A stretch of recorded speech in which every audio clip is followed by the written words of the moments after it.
everyone, Jason Hagcomb here, and it's time for episode 5 of Jason and the Gentleman. And of course, joining me, as always, is the gentleman of mixed martial arts, the gentleman, Josh Hill. Josh, how are you doing? Last we talked, you were moving. Now you're finally in the new place. How's that working out for you? It's good, man. We just we got the house yesterday, and we got to be out of our house tomorrow. So it's kind of in the middle of the chaos, and I'm sitting in my baby girl's room right now in an empty room. Nothing's in here yet, but it's good, man. I'm excited, and we like the new spot. It's a sick backdrop, but is it a bigger place than your old place? Yeah, it's a bit bigger, and just more so bigger yard. That was the biggest draw to it, just for the kids, and not looking directly behind and seeing somebody's face in the window.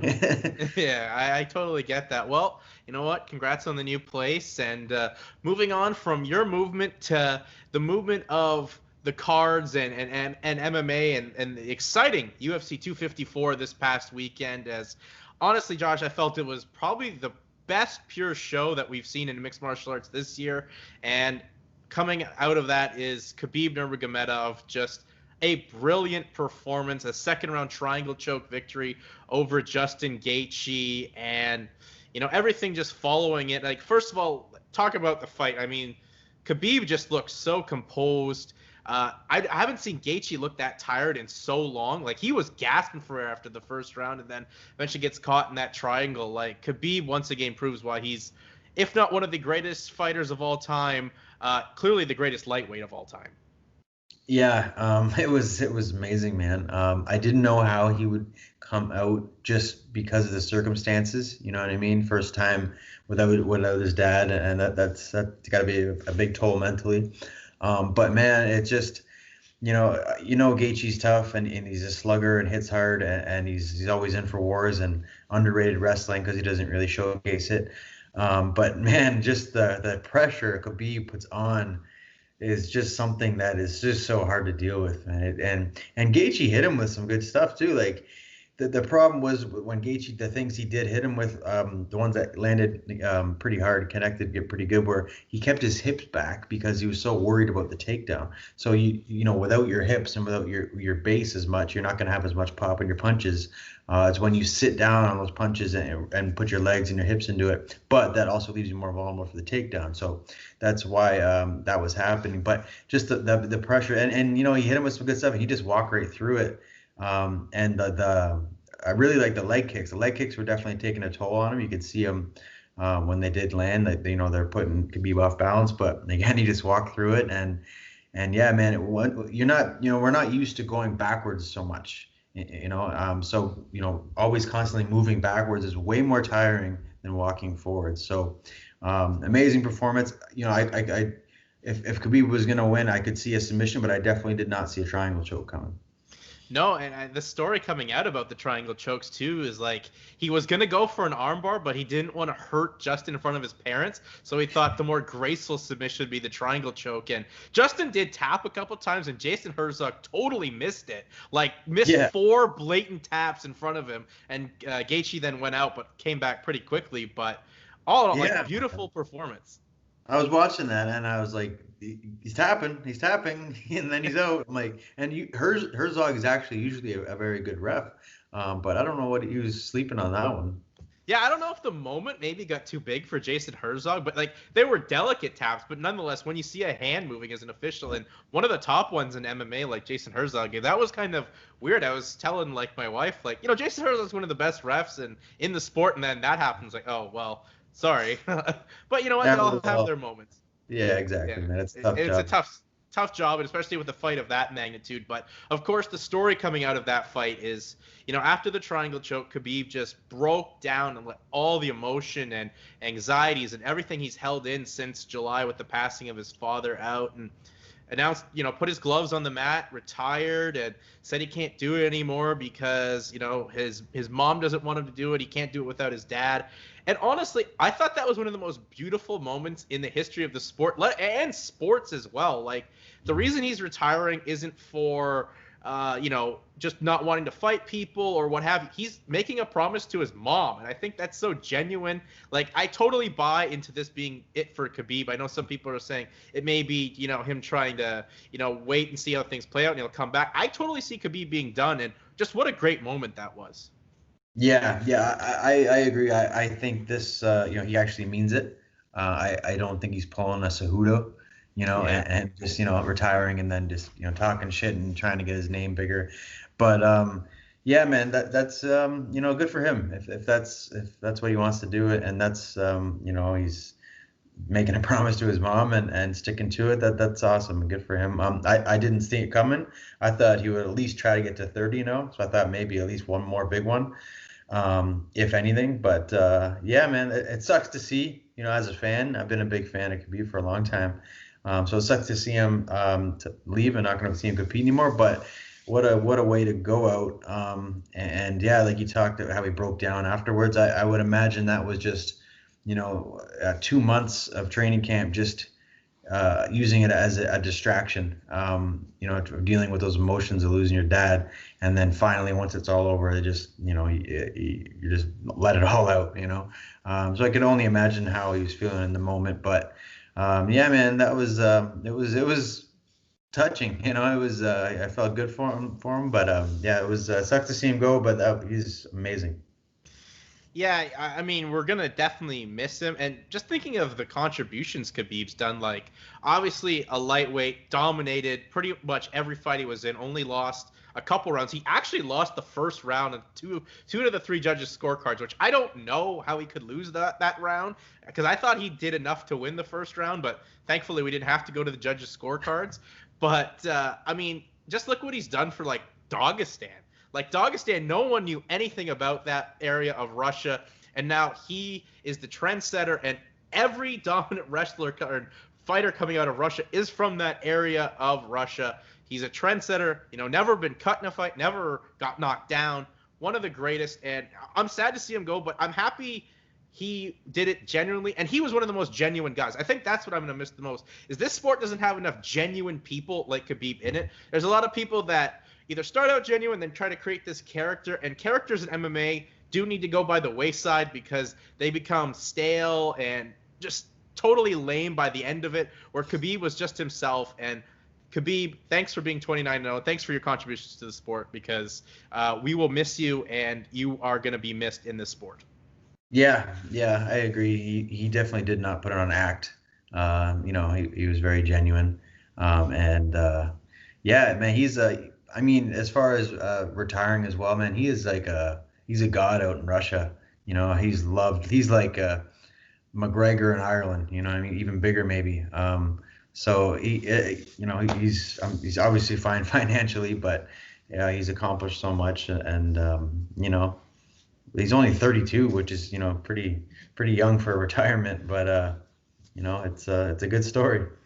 It's crazy. I saw a stat today. It was like Anderson Silva made his UFC debut at 31 and then went on to have that tear going up into his 30s. I mean, he's fighting this weekend. So it's kind of interesting that one of the greatest stars to the big boom of the UFC in Anderson Silva was at around the same age Khabib was when now he's calling it a career. So kind of shows the different timelines. And like, for AKA as well, like they've now lost Cormier, they've lost Khabib, Cain Velasquez has done, like that golden era of AKA is gone, and that's kind of sad also.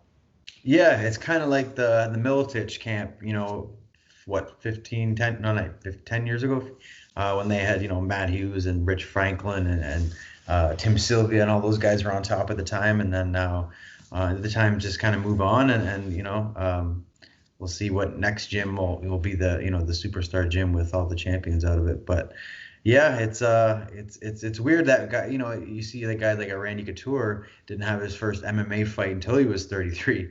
Yeah. So it's crazy to see how some people's careers, I have had some people that I know that they fight up until they're, in their 40s, and then some guys I know retire at 29, what I mean? So it's just kind of weird, and it's all just depends on the individual.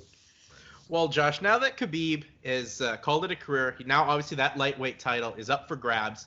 It's vacant. What do you think we do with it? Who should get this shot right away at it? Does Gaethje get another shot even though he got finished early? Should it be? Is it going to be Conor and Dustin Poirier now for the vacant lightweight title in January? Or I mean, the idea that is out there that the UFC will never do, but I'd love is like an 8-man tournament for the lightweight title. Let's go old school. Someone convinced the UFC to bring the tournament style back because it can really work, and especially with the star level in that deepness of that division, I think it would be an excellent way to spread out some pay-per-views and fight night cards. Yeah, I was about to say the same thing. I'm going to go with kind of like what Bellator does with the Grand Prix style type thing. I think that would be awesome, because you have a different format that, all the UFC fans, not MMA fans, are not used to. And yeah, like you said, you can spread it out over the course of a whole bunch of different fight nights and pay-per-views. And then it could have such a lead up to, a huge new lightweight champion. So, you got Chandler, you got Gaethje, you got Ferguson, you got Conor, you got Poirier, you got Oliveira, and you need, 3 more top lightweights, Paul Felder maybe. But yeah, there's enough top talent to fill in those top 8 spots, and it could be amazing. Yeah, I mean, Dan Hooker is definitely someone else you could throw in there, yeah. But it's just a shame because UFC's so against that. Like, the last tournament they did was that, 4-man tournament for the inaugural flyweight championship, and that just took forever. So I think it really put the UFC off on it. I personally think it's going to be Poirier and Conor for it. Just knowing how the UFC rolls, January will have a new lightweight champion, but who knows? But, I mean, you mentioned Michael Chandler, who was on the pay-per-view broadcast. And I thought the UFC did a very good job at making Michael Chandler look like a star and a relevant fighter. Like, for those who don't know, because obviously there's a fan base that pretty much just watches the UFC or the big shows, they made Michael Chandler look like one of the biggest signings that they've had. And I'm excited to see whoever Chandler fights. I don't know who it's going to be. Maybe a Gaethje, maybe a Tony Ferguson. But nonetheless, I thought they did a really good job getting Michael Chandler over. Yeah, and as they should. You know what I mean? Why not? He is your guy now. You signed him. He is a big star. Usually, a lot of times, what the UFC likes to do is take a big star in a different organization and try to bury them. Yeah. Just to make it look like they are the top dog and nobody else can be the best unless you're in the UFC. So it's nice to see them actually use him and say this is the top guy in Bellator, the face of Bellator that's now signed with the UFC, and he's going to be a star here. Hopefully that's what they're trying to do and try and build him up. So I like to see that. That's cool. I do as well. I mean, you get more depth in your deepest division right now at 155 pounds. So lightweight heading into the end of 2020 and into 2021 just gets that more interesting, especially now with the title being vacant. But Josh, UFC 254 wasn't just the Khabib fight. I thought the co-main event was excellent. One fight of the night, that was Robert Whittaker, Jared Cannonier. I mean, what did you think of Robert Whittaker's performance? I thought he's looked so much more crisp, much more an accurate fighter since coming back from the break, and probably gets himself in line for a middleweight title shot if Israel Adesanya wants to defend against him. Yeah, I thought he looked great, man. They were talking about the fight before, and I said he's got to move a lot, pick his shots, use his footwork, and be the faster guy, and that's exactly what he did. And he looked great, man. He putting together nice combinations, avoiding the big power of the bigger guy. Cannonier coming down from heavyweight to light heavyweight to middleweight. And yeah, he looked fabulous, and then mixing up his wrestling. At the end, I'm like, oh, he's got this. And then he got clipped with the shot in the last, I think it was the last minute or so there. And I was like, oh no. But then, you see, Cannonier come in and he changed levels and got the takedown. So he mixed it up well, man. He's one of the top, most well-rounded guys in the sport right now, and he's fun to watch. He definitely is. I mean, clearly now the number one contender. I've heard Israel Adesanya isn't that interested in fighting him since he's already beaten him. So I don't know. That division seems like kind of in limbo because Adesanya, I guess, could go up to 205 and fight Jan Blachowicz. Who knows? But I thought, for Whittaker, he got the win. And the thing I'm liking about Whittaker is they were like, hey, you want to fight for the title next? He's like, sure, but it's no rush. He wanted to go put up the Christmas tree, which that's a little early, Rob, but nonetheless. You don't do that before Halloween. You wait till Halloween's over. Totally. You wait till around American Thanksgiving. Yeah, that's the peak cutoff point, I think, for putting the tree up. But he's not in a rush, and I do like that. Like some guys just want to get in there right away and maybe let their body take a rest. But he learned from that type of thinking, and now he's just going to take his time and see how the UFC lays it out for him. Yeah, and I think that's a smart move. I thought he was old. He's only 29. And he's been the champion. And so why rush it? He's not gonna. It's not like he's 38 and he needs to hurry up and try and get a last run in. You know what I mean? So there absolutely is no rush for him right now, and he just has 2 big wins in a row. Probably is the number 1 contender, but who knows what they want to do? And either he fights for the title next, or probably one more win. Anyone else really catch your eye on this UFC 254 pay-per-view? Because there were some real good fights on Saturday afternoon. There was. I can't remember the names.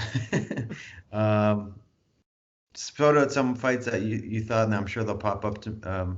Phil Hawes had an 18-second pay-per-view. I mean, the guy that's been fighting his ass off to get this opportunity and out there and destroy Jacob Malkoun in just, as I said, 18 seconds. Yeah, that's impressive, man. That's a huge win. I mean, 18 seconds, it doesn't showcase a whole lot of your skill set, but showcase one part of it, and that you got some knockout power. Alexander Volkov came back with a big win against Walt Harris, and makes heavyweight that much more interesting. I mean, the former Bellator heavyweight champion has been, I think, one of the better heavyweight signings UFC's had, and put away everyone's feel-good story in Walt Harris. I know, man. Every time I watch Walt Harris, I'm just like, I hope he wins. You know what I mean? Just because of the shit he's had to deal with in his life. But yeah, man, Volkov's good. If you look at his losses too, he's only to top guys, and I think he have only 2 or 3 losses, and one was to Derek Lewis in a fight that he was winning until the last 15 seconds or something. He got clipped with a punch. But yeah, he's very, very good, man. He uses his range well, and he's a top heavyweight for sure. And the opening fight of the pay-per-view was Magomed Ankalaev finally putting away Ion Cutelaba with a beautiful right hand that just absolutely cold-cocked Cutelaba. That story is behind Ankalaev, and now he can maybe be a guy that starts to get in the running for fighting for a light heavyweight championship. Yeah, the Russians, man. There's so many of them. They're taking over the sport, and they're coming. They're all named Magomedov. But he looked really good. That first fight was controversial because of the trying to play possum, but this one definitely solidified it. And I thought Lauren Murphy looked really good. She got her first ever submission win. She's now 14-4 as a pro. And then she used her platform to really try to get herself a title shot. I mean, she made some valid points, about, she's ranked higher or beaten so and so. I mean, we've talked about this time and time again. The rankings, they don't mean anything. I mean, I think Lauren Murphy makes a good point, but I'm pretty sure because of the previous weekend's Jessica Andrade, she'll be fighting Valentina Shevchenko next for the title after Shevchenko fights in November. Yeah, I was bummed about that because she was supposed to fight Cynthia Calvillo, and Cynthia's a friend of mine. I've trained with her many times out in Alpha Male when she was there, and I was bummed to see her. She tested positive for COVID. I think that's why the fight was off. But I think that if she doesn't get a title shot, then those two can maybe run it back and get that fight, and then the winner could get a title shot from there. Yeah, the only other couple of things of, I guess, interest is Casey Kenny and Nathaniel Wood had an awesome fight on the prelims. I mean, there are 2 bantamweights, but this fight they just made for Kenny because he wanted to still fight on Fight Island.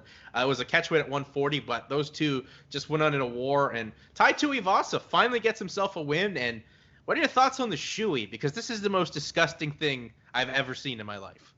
Have you not seen it before, or is that the first time you saw it? I've seen it, but I didn't know you have to spit in the shoe with a bunch of people. And I'm like, we are in a pandemic right now. That is just the most disgusting thing I've ever seen. Yeah, that's absolutely gross. I didn't even know the spitting into the part. That's apparently sick. That's key. You need to spit into the shoe first before you pour the beer.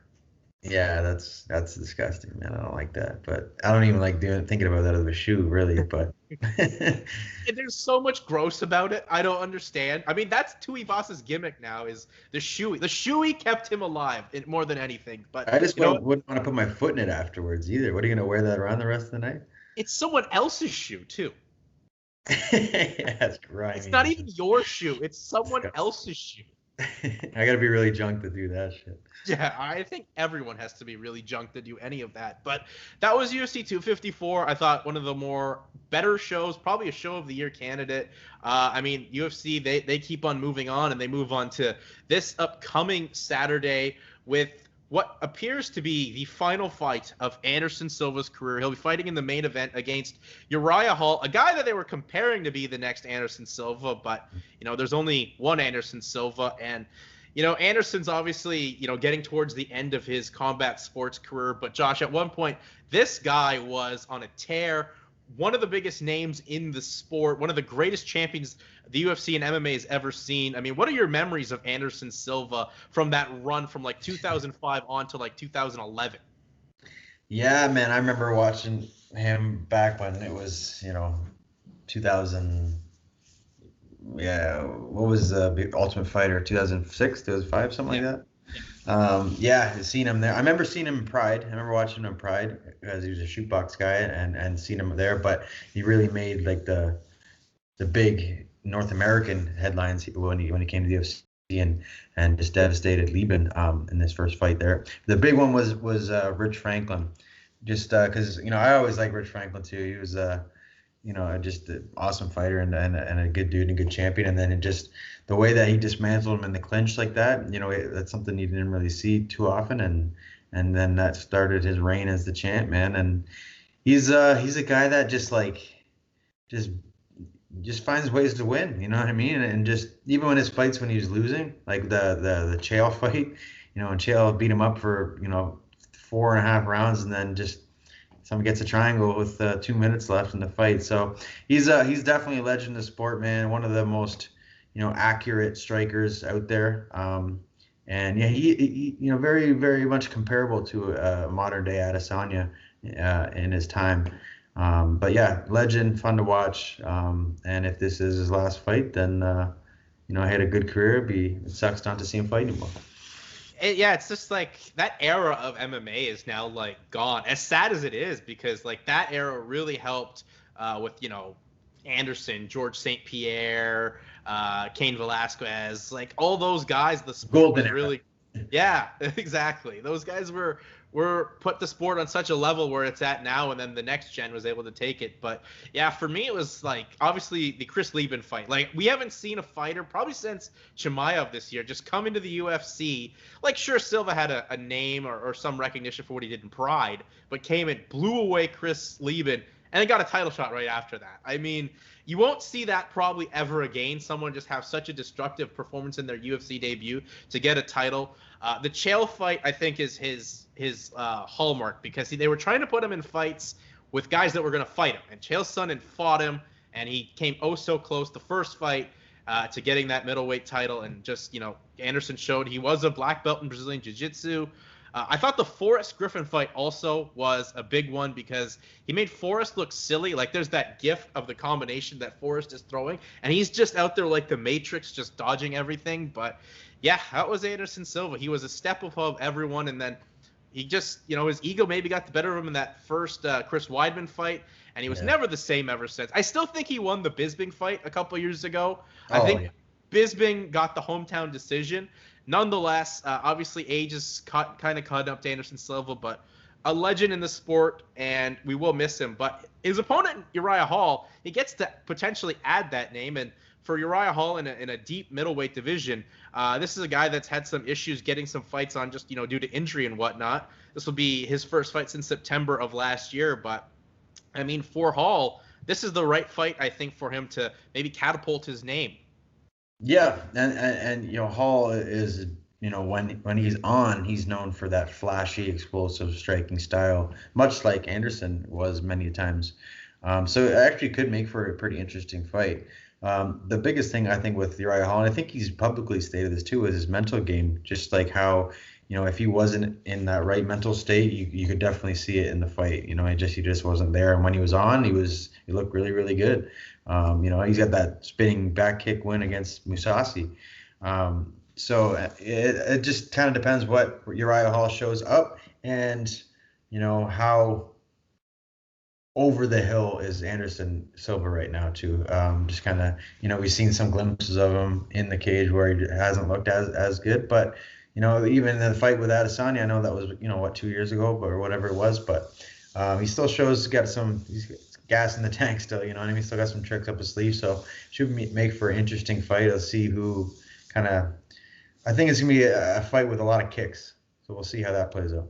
Yeah, it could be a fun little kickboxing match. I mean, I think that's the way Hall would like to see it because everyone remembers his amazing knockout on The Ultimate Fighter, where people are already elevating him to the standards of Anderson Silva after one fight on The Ultimate Fighter. But I would just like to see it kind of be like that and have the two guys just duke it out and have Anderson have like a fun farewell fight for the UFC. But the co-main event is one that does have some real implications. It's a bantamweight fight. It's Bryce Thug Nasty Mitchell against Andre Touchy Fili. I mean, for Bryce Mitchell, this is a guy that's, really risen up the ranks, has a twister submission, almost had another twister submission against the always durable Andre Fili. This is at featherweight, though, right? Featherweight. I believe this. Yeah, sorry, this is at featherweight. Yes. I was gonna say there's no way Fili's making bantamweight. I know Fili. Yeah, my bad. Yeah, no, yeah, man, this is a good one. Fili, a guy that I train with all the time. He's one of the guys I train with the most out there. So I'm really excited to see this one personally. But he does have a tough task ahead of him. And Bryce Mitchell, he's definitely known for his grappling aspects. But Fili's good on the ground, man, too. So, and I think he's got the advantage in the striking department. And also, Andre knows how to use his range. He's long, he's tall for that division. But he knows how to use it. Good anti-wrestling. This is an interesting fight, so we'll see. I think if it stays on the feet and if Mitchell can't get it down and keep Fili down, I think Andre's going to win, either by a TKO or a decision. But if Mitchell gets it down, that's where things will definitely get interesting. We'll just see how good his grappling is, but still, man, it's going to be tough to tangle up Fili, and I'm biased on this one just because I know, but I'm gonna pick Fili for the TKO win. Yeah, I think if Andre can find a way to stuff the takedown or whatnot, he's obviously got the advantage on the stand-up. He's got some serious power in his hands for 145, and we've never really seen Bryce take a good combination or some strikes. Like, he's normally the one dominating because he's such a superior grappler to most of his opponents. So I also think I think experience will play a factor. I think Fili's fought the tougher competition, so he's been in there with some killers. Not to say Bryce, can't handle it, doesn't have the skill set, but I just think, as a track record show, he hasn't had that competition yet. Yeah, for sure. I mean, Bryce will have a lot of confidence as well going in, being undefeated, and finally getting his camo shorts. I saw today he's all been asking you to get camouflage shorts. He's getting camo shorts, but you know what? You can't be thinking about all that kind of stuff when you have someone like Andre Fili in there with a guy that's got 21 career wins as a pro. So I think this will be a real fun fight in the co-main at featherweight. Featherweight, yeah.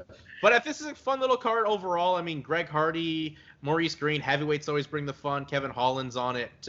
Bobby Green, who's been making the most out of this COVID, he's back on it for like his third fight this year in the UFC within a couple of months. So, I mean, you know what? It's going to be a fun night on, I believe, Halloween night. Yeah, Halloween night. So it's definitely going to be a lot of treats, less tricks. Yeah, that's kind of weird they're doing on Halloween, though. You know what I mean? I guess most people, the kids, are done by that time anyway. But yeah, I don't think I've ever. Have they always had shows on Halloween? I don't remember a show. This is the first Halloween show in the history of the UFC. There you go. Yeah, that's right. So first time thing. We'll see how it plays out for them. See if they do it again. Yeah, I mean, if the calendar works out like that, I'm down with it. But, it adds, I guess, a little bit of aura because it's on Halloween night. But, moving on, Josh, Bellator, they're back this week. And before we get to this very exciting Bellator card headlined by Gerhard Mousasi and Douglas Lima, there was a report I saw today that Bellator released 30 fighters, or had 30 fighters are no longer under contract from Bellator. Now, some are like John Fitch or, that have retired, like Pat Curran that have retired. But some of the names that were out there that are no longer under the contract are, the one that really got me was Ricky Bandejas, no longer under a Bellator contract when he just fought a couple weekends ago. I mean, Bellator can always re-sign these guys. But nonetheless, as of right now, you and me talking, he's no longer under contract, and there's a host of other names and up-and-coming prospects. I didn't know that. That's news to me. I did not hear that yet. No, that's pretty crazy because Ricky's been. I mean, he's had a bunch of losses in the promotion, but they all have been to the top competition. So yeah, that is surprising for sure. I definitely didn't see him going anywhere just because he's been pretty durable in that division and that promotion. But yeah, I mean they're doing a ton of signings too. So they're stacking up that division and I mean the whole roster, but especially bantamweight division. Well, that's the other side of it, right? We've talked about all the signings, but when you sign people, you have to let some of the excess, I don't want to call it fat, but like the excess side of it go. Like some of the names are guys that are probably not going to do much fighting. Like Roy Nelson's gone. He was like 0-4 in the promotion.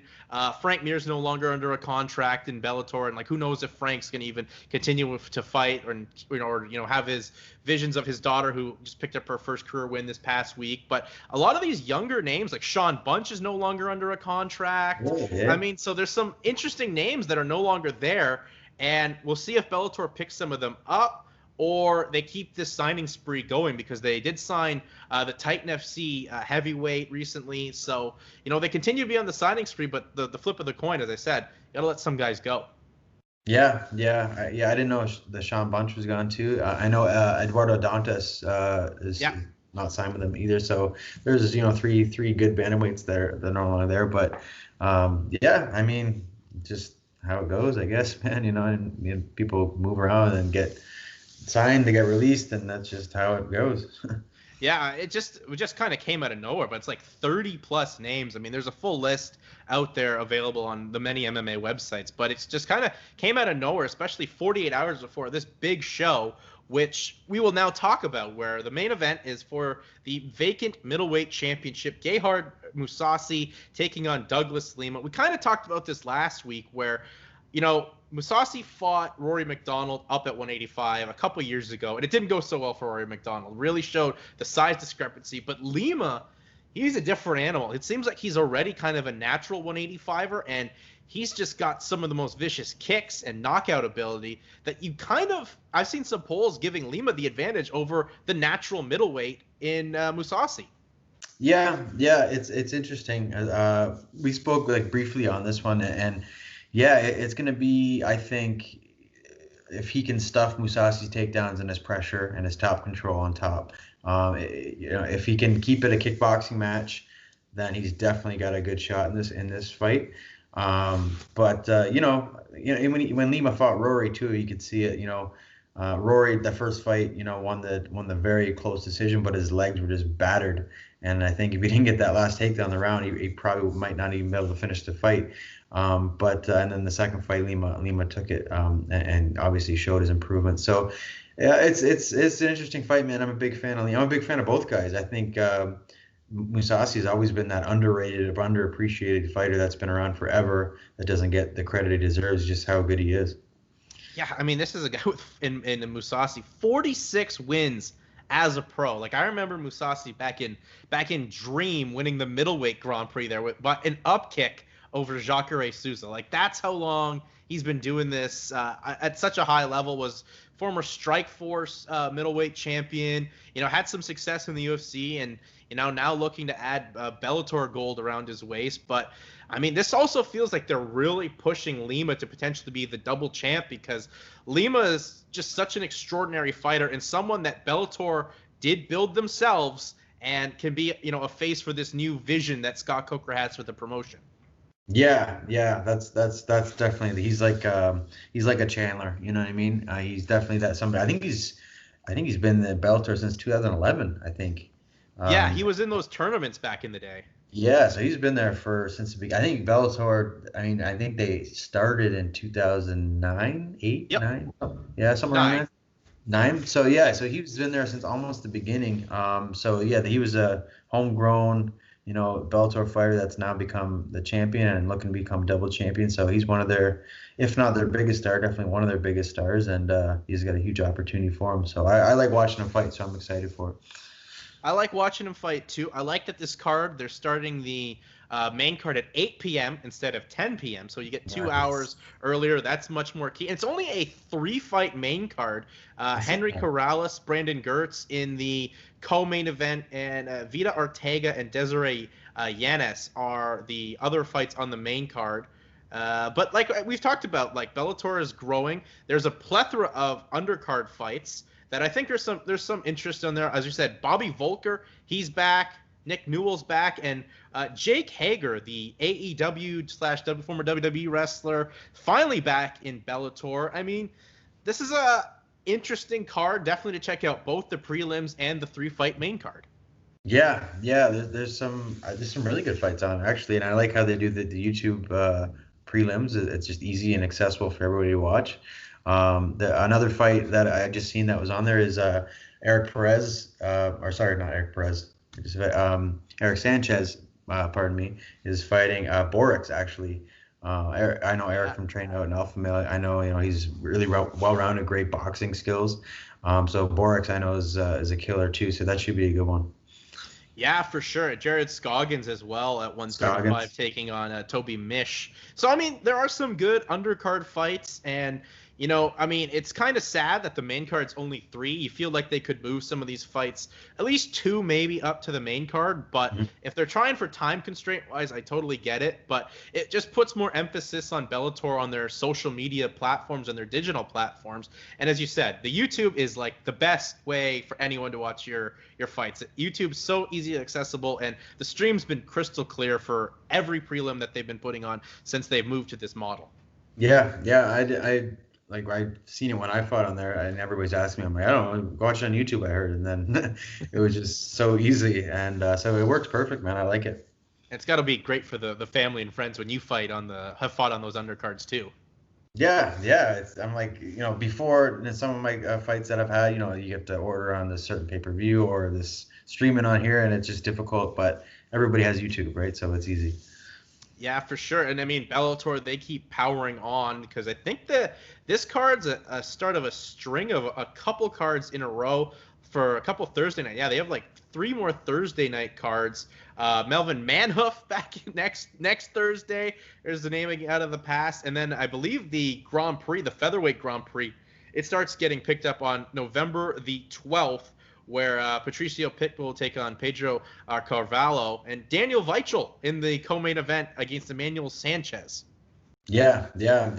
I'm finally, the featherweight tournament's kind of carrying on. It's been the pandemic put a halt to that, but yeah, I'm excited to see those, man. There's some really good fights. Those 2 you just mentioned, and then AJ McKee and Darren Caldwell is the other one. So those are 3 really, really, really good fights at featherweight that.